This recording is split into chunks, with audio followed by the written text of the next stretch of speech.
What's up, everybody? Doc Dog 1985. There's levels to this.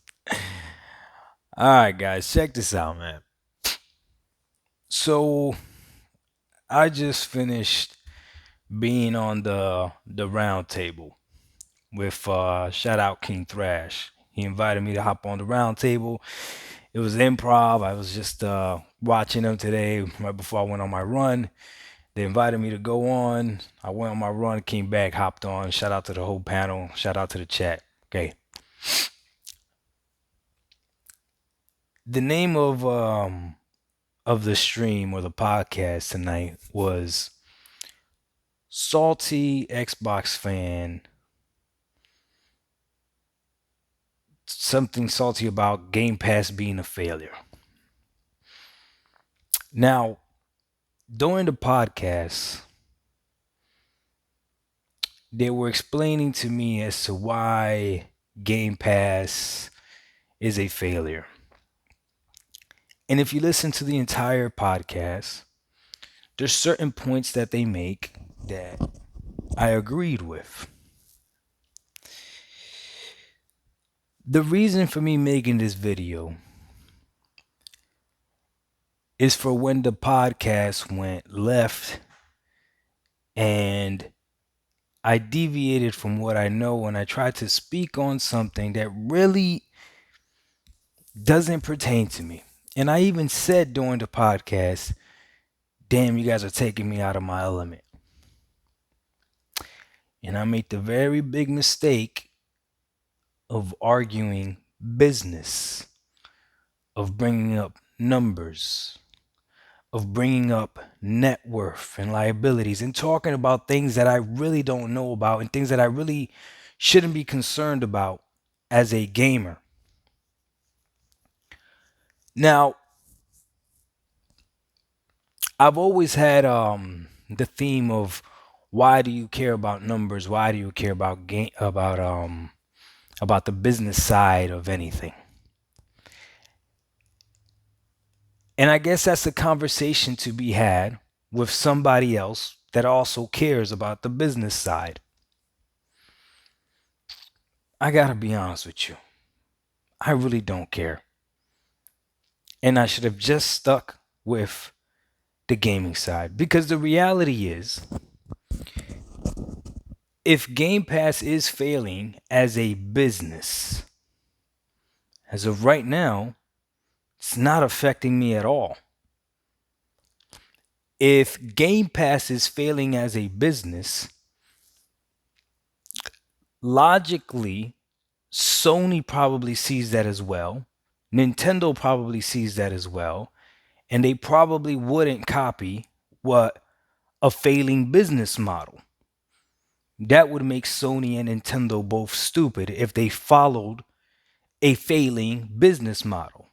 Now, it's naive to believe that you and I would know more about the success of Game Pass than Sony and Nintendo.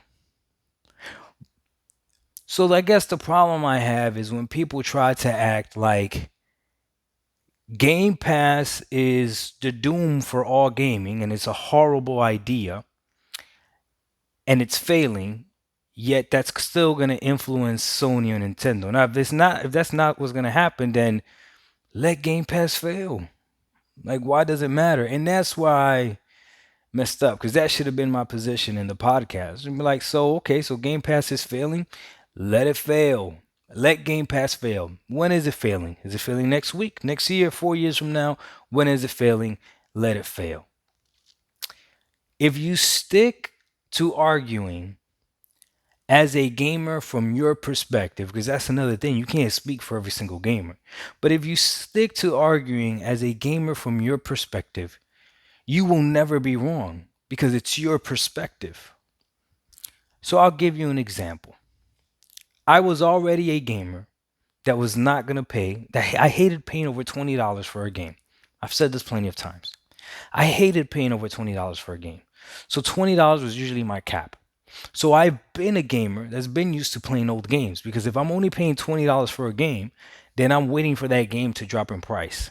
Now, this is something that I can admit to you. By self admitting this, I am admitting to you that I'm probably not a big as gamer as you are if you're willing to sacrifice or spend more money on gaming than I am. These are just facts. Like, I can't tell you I'm a car enthusiast when I'm not willing to spend money on my car or as much money as you may be willing to spend on your car. And it's okay to admit these things. So for me, it was $20. That was my max. I'm not spending over $20 on a video game. I'll let it drop in price. And I'm okay playing old games because I've been playing old games. Game Pass Ultimate, $15 a month. A whole bunch of games in there. Instantly, for me, value. Plus the fact that I didn't get to play a lot of games last generation. Now I'm looking at everything that's in there and previous Xbox generation. Like right now, I'm actually playing Fable. I'm probably gonna stream tonight, so come follow me on Twitch.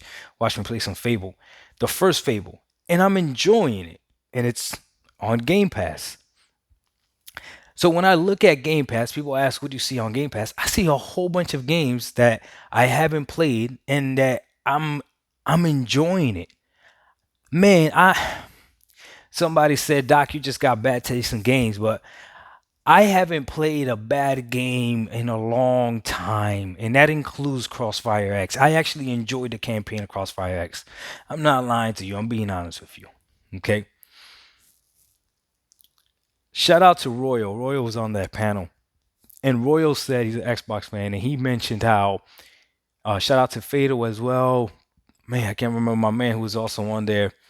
Go watch the podcast though. Oh my God, I can't remember my man that spoke the most. He was very knowledgeable, very respectful too. That's another thing, man. Like a lot of people are afraid to hop on the round table or whatever.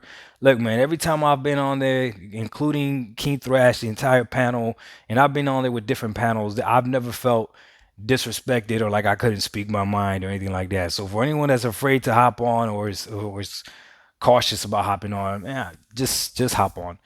Will you get jumped? You might get jumped, but whatever. It is what it is. And yes, the fans are most Sony centric. So I was getting destroyed in the chat. It was good stuff, but it was fun.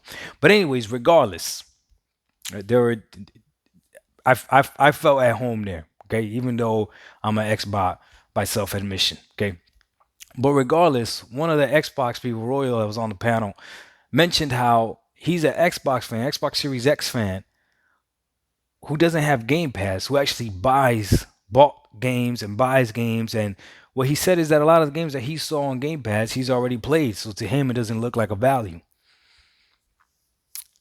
That self admission, that's his perspective. No one can argue that with him. The same way no one can argue my perspective. So if you stick to what your perspective is with gaming, no one can argue it. Once you deviate, like I did, and I started talking business and started talking about things that I don't know about, and watch the podcast. I encourage you to watch the podcast so you can learn from my mistake. For whenever you're on Twitter arguing with people or whatever, right?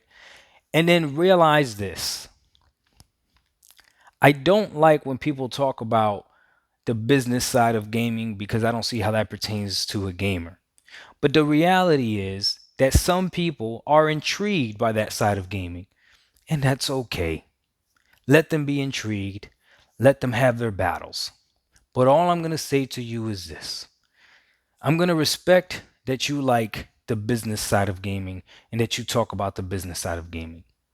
All I want you to understand is that I like the gaming side of gaming. I'm a gamer. So when you talk to me about something or if I challenge something, whatever platform it is, talk to me from a gaming perspective so that I understand. So when I say that I would love, because Sony makes great exclusive games, then I would love for Sony to drop their games day and date. Don't tell me why they can't do it from a business perspective. Don't. Don't tell me why they can't do it from a business perspective. Tell me why they can't do it from a gaming perspective.